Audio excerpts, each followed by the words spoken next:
Hello everyone, welcome back to another episode of Everything Relevant. Today we are going to talk about the revision points on the autonomic nervous system pharmacology. We are going to review every point that is important in context to your syllabus and every point that is bound to appear in your exam. So let's get right into it. Remember that all of these points are very high yield and you need to remember or note down in your textbooks. So let's start. All the preganglionic neurons in the autonomic nervous system are cholinergic, meaning every neuron in the autonomic nervous system, whether it is parasympathetic or sympathetic, releases acetylcholine as their neurotransmitter. All the parasympathetic postganglionic neurons are cholinergic, meaning that every neuron in the parasympathetic nervous system is cholinergic, releasing acetylcholine. All the sympathetic postganglionic neurons are adrenergic except that supplying of the sweat glands, meaning every neuron in the sympathetic nervous system releases adrenaline or epinephrine as their neurotransmitter except the ones that are supplying the apocrine sweat gland. You need to remember this. Neurotransmitters will only work in the synapse or any receptor that is present on the synaptic terminals, meaning the neurotransmitter will only work in the synapse. If we give the neurotransmitter on certain receptors that are not innervated, the neurotransmitters will not work on them. Norepinephrine is a neurotransmitter. Epinephrine is a hormone. There is a big difference between these two things. Norepinephrine will only be released inside the synapse, while epinephrine is a hormone that is released into the blood and can reach any receptor rather in any part of the body. Norepinephrine will never reach beta-2 receptors. As I have already mentioned, the norepinephrine is a neurotransmitter, and neurotransmitters do not reach the receptors that are not innervated. They require innervation for their occurrence and they are reaching to the site of their receptors.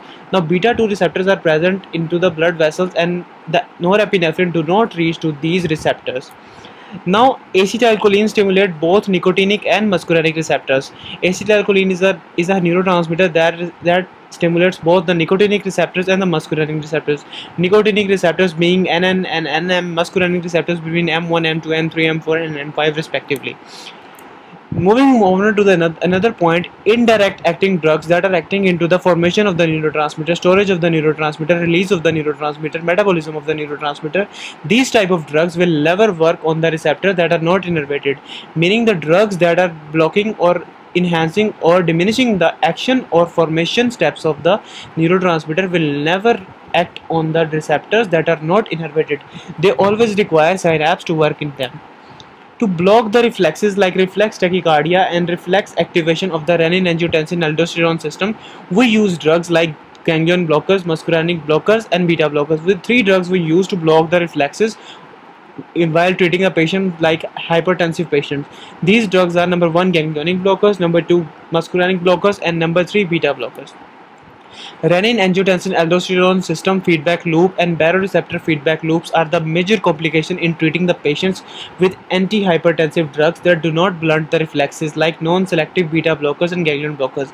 There are certain antihypertensive drugs that blocks the action of these reflexes, but if we are treating the patient with a drug that do not block these reflexes, the RAS system and the baroreceptor feedback loops are very important complication. Imagine that you are treating a patient and that is a chronic hypertensive patient and you lower their blood pressure very drastically.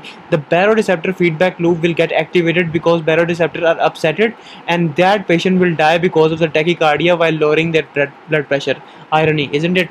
Moving on to the next point, botulinum toxin is an exotoxin produced by the gram-positive bacteria Clostridium botulinum. Now this bacteria is producing the exotoxin that is botulinum. Botulinum inhibits the release of acetylcholine while binding with the synaptobravin protein. All muscarinic receptor activators and blockers are non-selective. They have certain selectivity for receptors like M1 or M3 or M5 or M4 selective, but most of them at high doses become non-selective. All muscarinic receptors activators and blockers are non-selective. Tertiary amines cross blood-brain barrier while quaternary amines do not cross blood-brain barrier. Hence, to avoid central side effects, we give quaternary amines. For example, there is a patient of myasthenia gravis. We need to treat the patient and myasthenia gravis is the peripheral disease. While treating this patient, if we use drugs that crosses the blood-brain barrier and increases the concentration of acetylcholine in the synapse, that drug will cause central side effects and we do not want that. So we use drugs like neostigmine and pyridostigmine. We do not use physostigmine because physostigmine is lipid soluble. Moving on to the next point, muscarinic receptors or endothelium on the blood vessels are not innervated, meaning that these these receptors do not have any type of innervation or any type of impulse or any type of nerves innervated these receptors, and these receptors are not activated upon by the indirect acting drugs. We require direct acting drugs to activate these receptors. Any type of drug that is indirect acting will not act on these receptors. Moving on to the next point, market name of edrophonium is tensilon, and hence the name tensilon test that is used in the myasthenia gravis. Neostigmine and pyridostigmine is used to treat the myasthenia gravis because they do not enter the CNS. As I have already told you, both of these are quaternary amines and they do not cross the blood-brain barrier, hence not lipid solubility. But these drugs are very easily clear in the kidney. Rivastigmine, donepezil, galantamine and tacrine, these are all the cholinesterase inhibitors and are all lipid soluble drugs. These drugs are used to increase the concentration of acetylcholine in certain nuclei that is present in the midbrain, and that Alzheimer's disease is caused by the deficiency of acetylcholine in Myers nuclei in the midbrain. This nuclei is responsible for the transmission of impulses from midbrain to the forebrain, and hence the disease Alzheimer. Now rivastigmine, donepezil, galantamine, tacrine, all are cholinesterase inhibitors and all are lipid soluble drugs, and they are used to treat myasthenia and they are used to treat Alzheimer's disease, and their side effects are peripheral.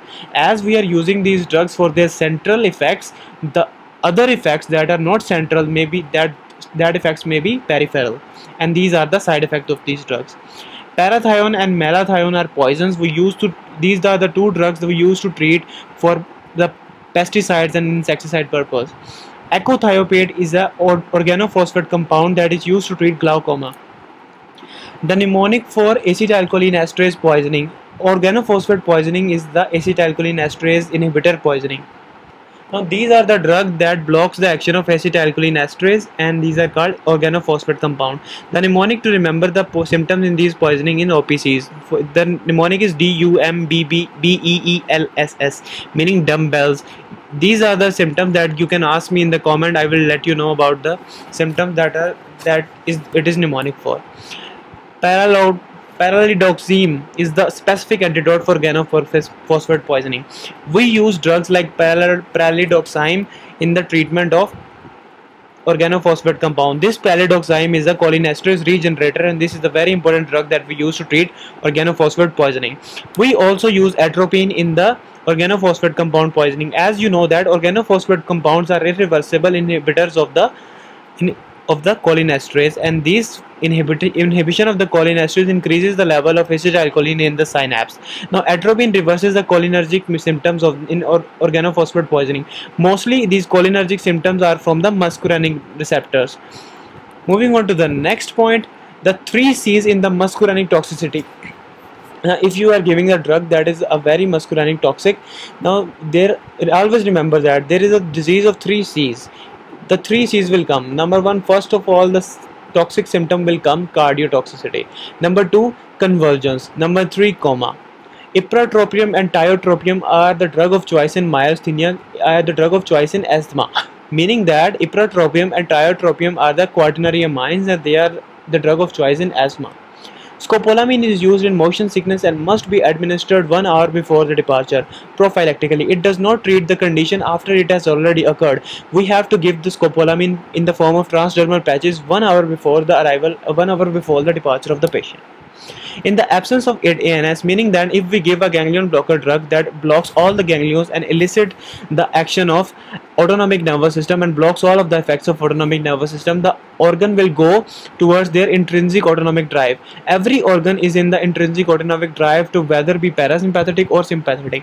If we give drugs like ganglion blocker, the organ will get rid of the influences of autonomic nervous system and go to do the certain things he likes to do. For example, if heart and eye, these are the 2 organs that wants to become sympathetic, and they are under the influence of parasympathetic nervous system. Hence both of these organs are in parasympathetic drive, and whenever we block the ganglion, both of these organs, the heart and eye, will go into the sympathetic drive, and heart will become tachycardic and eye will become mydriatic.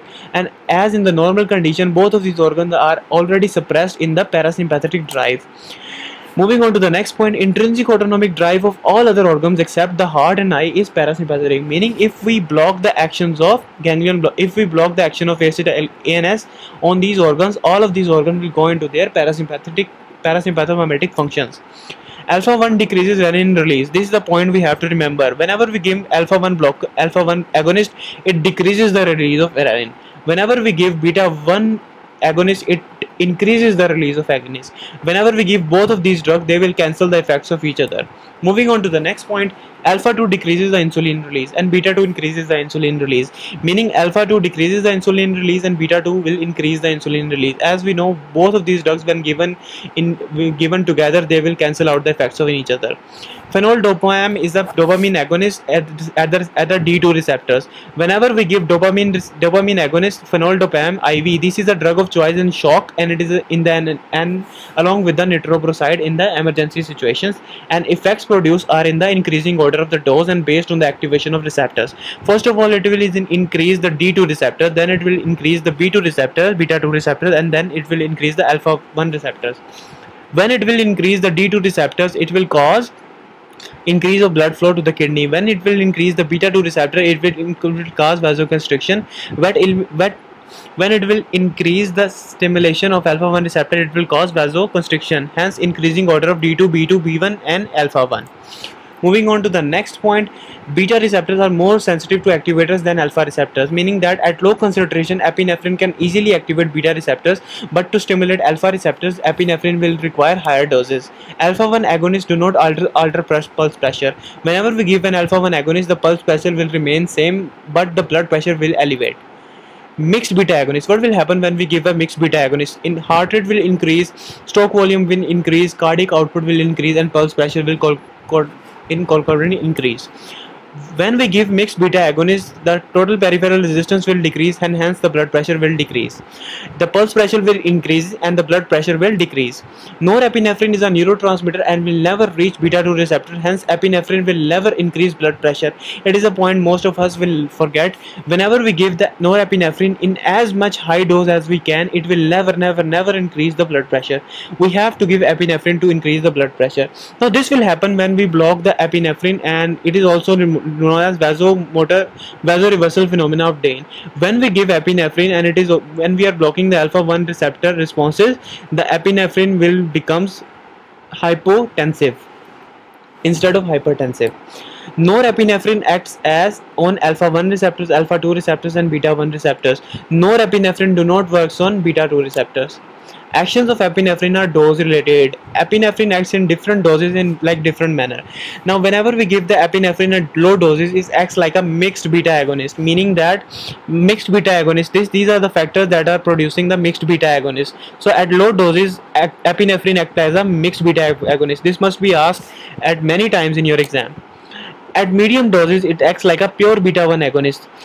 At medium doses, the epinephrine activates beta 1, beta 2 and alpha 1 receptors. As we know that the beta 2 receptors and alpha 1 receptors are physiological antagonists. So whenever these receptors are activated simultaneously, these two receptors will cancel the effects of each other and the beta 1 effects will predominate. At maximum dose, it acts like norepinephrine, meaning that at maximum therapeutic doses, the epinephrine will act like norepinephrine, meaning that it will activate beta 1, beta 2, alpha 1 and alpha 2 receptors. Moving forward to the next point, in PHEOCHROMOCYTOMA, we give beta 1 blockers only after the administration of PHENOXYBENZAMINE, otherwise epinephrine will be binding to alpha 1 only. Now this is a point, this is a very clinical point. Whenever you will go into your clinical practice, you will remember this, that whenever in the patient of pheochromocytoma, the tumor of adrenal glands, we give beta 1 blockers only after the administration of PHENOXYBENZAMINE, meaning that we will give PHENOXYBENZAMINE a non-selective blocker and then we will administer beta blocker. Water soluble beta blockers are atenolol, natalol and sotalol. This will be remembered by ANS. The mnemonic will be ANNS. All beta blockers become non-selective at high dose. Even the selective beta blockers, even the cardioselective beta blocker, even the third generation beta blockers will become non-selective at higher doses. Alpha methyl dopa is a hematotoxic drug, meaning that alpha methyl dopa gives positive Coombs test and it causes hemolytic reactions. Clonidine have suicidal tendencies. This drug is an alpha 2 agonist, and this drug is a centrally acting sympatholytic drug. and it is an antihypertensive drug. It was used initially, but due to its suicidal tendencies and its addictive sedative side effects, this is potentially addictive, and this drug was withdrawn out of the market. Varenicline is a drug that blocks alpha to beta 4 receptors into the brain and remove the rewarding effect of the smoking cigarette. Hence, it is used in smoking cessation. Atropine toxicity cause atropine flush and atropine fever. Atropine flush is a condition in which all the vessels in the body becomes vasodilated and blood will flow into them and it will appear red. Atropine fever is a condition in which the temperature of the body will increase after the administration of atropine, and this is because atropine is a non-selective muscarinic blocker and the receptor for the apocrine sweat glands are muscarinic, and as you remember, all the sympathetic postganglionic neuron are adrenergic except that of apocrine sweat gland. So whenever we give atropine, it is also blocking the effects of apocrine sweat gland, hence decreased sweating. So whenever we are giving the atropine and atropine toxicity occur, the side effects become parasympathetic excess. It will be like atropine is a non-selective muscarinic blocker, and due to its non-selective muscarinic activity, all of the parasympathetic effects will predominate, and it will include sedation and hypertension, etc. Next, in most common side effect of alpha-1 blockers are orthostatic hypotension. Whenever there is an alpha-1 blocker, it will cause the decrease in the blood pressure in the arteries, and it will also cause vasodilation in the venous side. Whenever there is a drug that alters the blood pressure and vasodilate the arteries, it will cause orthostatic hypotension, and whenever there is a drug that is dilating the veins, it will cause venous pooling. Most common side effect of arteriolodilators is orthostatic hypotension. Whenever there is a drug that is blocking and dilating the arteries, it will give the side effect of orthostatic hypotension. Whenever there is a drug that is dilating the veins, it will give the side effect of venous pooling. That's all for today, and that's all for the autonomic nervous system review points. I hope you guys enjoyed the video, and if you have any questions regarding any of these points, you should comment it down and suggest this video to all of your friends, and drop down in the comments which system and which classification of drugs you want to have the review, or every other topic you want to get a review about, and I will provide you with the points like these, and these points are very important, and you should mention this with your friends and other colleagues, and we will get back to you with more videos like this. I hope you guys enjoyed this video. Thank you for watching. We are out.